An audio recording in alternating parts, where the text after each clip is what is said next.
Hey everyone, welcome back to Corporate Decoder. Today, AEMS just filed its annual shareholder report, and I'm seeing something unexpected about its future.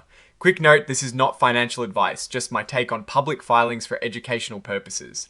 The report shows the fund is actually closing down, which changes everything for its investors. So let's dive into what this means. This report is for the Anfield Enhanced Market ETF, or AEMS. It covers the period from the middle of 2025 to the 30th of April 2026. First, let's look at the costs involved for a hypothetical $10,000 investment. The expenses were about $75 for the year, which is around 1.03%. The report notes this is annualized, meaning if the fund had been open the whole reporting period, the costs would have been higher. Now, how did this fund perform? It delivered a total return of 21.02%. That is pretty good, and it actually beat its main benchmark, the S&P 500 index, by a good margin. The report says that over the 10 months they were trading, they saw positive returns in both the stock and the collateral parts of their investments. They even highlighted some successful trades like AMD and Lumentum Holdings, which showed huge gains. Let's look at the performance table. If you invested $10,000 on the 30th of June 2025, by the 30th of April 2026, that investment would have grown to $12,102. For comparison, the S&P 500 index would have grown to $11,733. So AEMS did outperform its benchmark. The average annual total return since its start on the 30th of June 2025 for Anfield Enhanced Market ETF was 21.02%, while the S&P 500 index was 17.33%. Let's check out where the fund put its money. The biggest slice, about 25.5%, was in financials.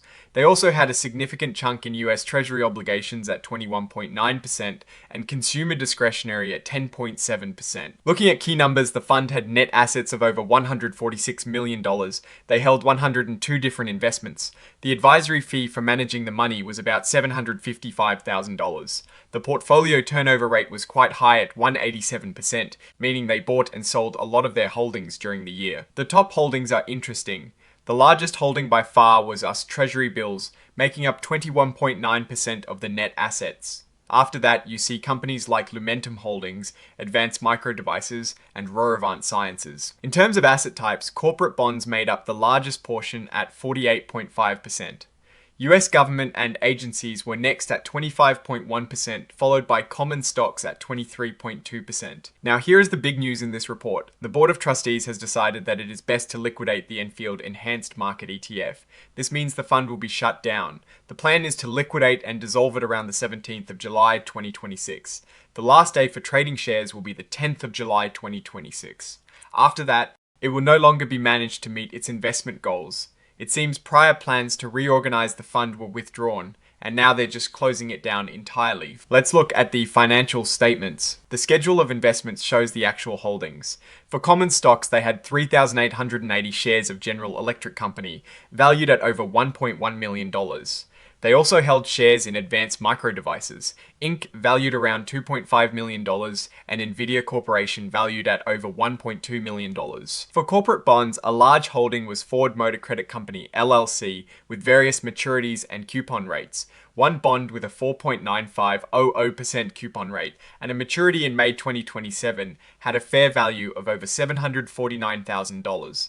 Another large holding was in the banking sector, with Bank of America Corporation Series FF at over $301,000, with a variable rate. It shows they were invested quite heavily in bonds, reflecting a strategy that likely aimed for income generation alongside potential growth. Looking at the statement of assets and liabilities, the total assets were about $146.7 million, while total liabilities were around $155,000. This leaves net assets of right around $146.6 million. The fund had over 13 million shares outstanding with a net asset value per S-share of $11.25. The statement of operations shows how the fund made and spent its money. Investment income, mostly from interest, was over $3.1 million. Expenses were about $980,000. The big driver of the increase in net assets was the net realized and unrealized gain from investments, which was close to $20 million.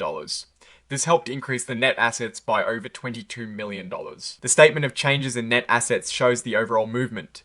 The net increase from operations was over $22 million. However, there were distributions to shareholders totaling almost $9 million. The fund also saw a net increase of over $133 million from new shares sold. Overall, the net assets ended up at $146.6 million. The financial highlights table gives a per share view. The net asset value per S-share started at $10 and ended at $11.25. The total return for the period was a strong 21.02%. The ratio of expenses to average net assets was 1.03%, and the portfolio turnover rate was 187%. Let's look at the notes for important details. The fund started operations on the 30th of June 2025. It was part of the Two Roads Shared Trust. Interestingly, the report mentions that on the 26th of November 2025, there was an asset purchase agreement that led to a proposed reorganization. However, this plan seems to have been withdrawn, and instead, the decision has been made to liquidate the fund. Standard accounting policies are outlined here, including how they value securities. They use quoted prices for actively traded securities and fair value methods for less liquid investments. Looking at their fair value hierarchy, most of their assets like common stock, corporate bonds, preferred stock, and US government and agencies were in level 2, meaning they relied on observable inputs other than just quoted prices. Futures contracts were in level 1, which means they used unadjusted quoted prices in active markets. The auditors, Cohen and Company Limited, gave a clean opinion on the financial statements. They confirmed that the statements present fairly the financial position of the fund.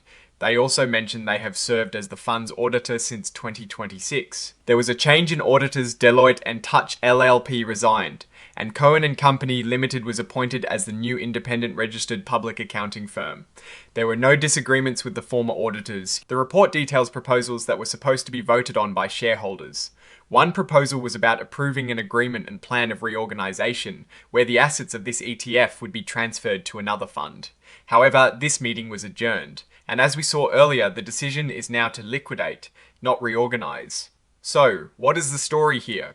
Anfield Enhanced Market ETF had a decent run, outperforming its benchmark, but the most significant takeaway is its impending liquidation.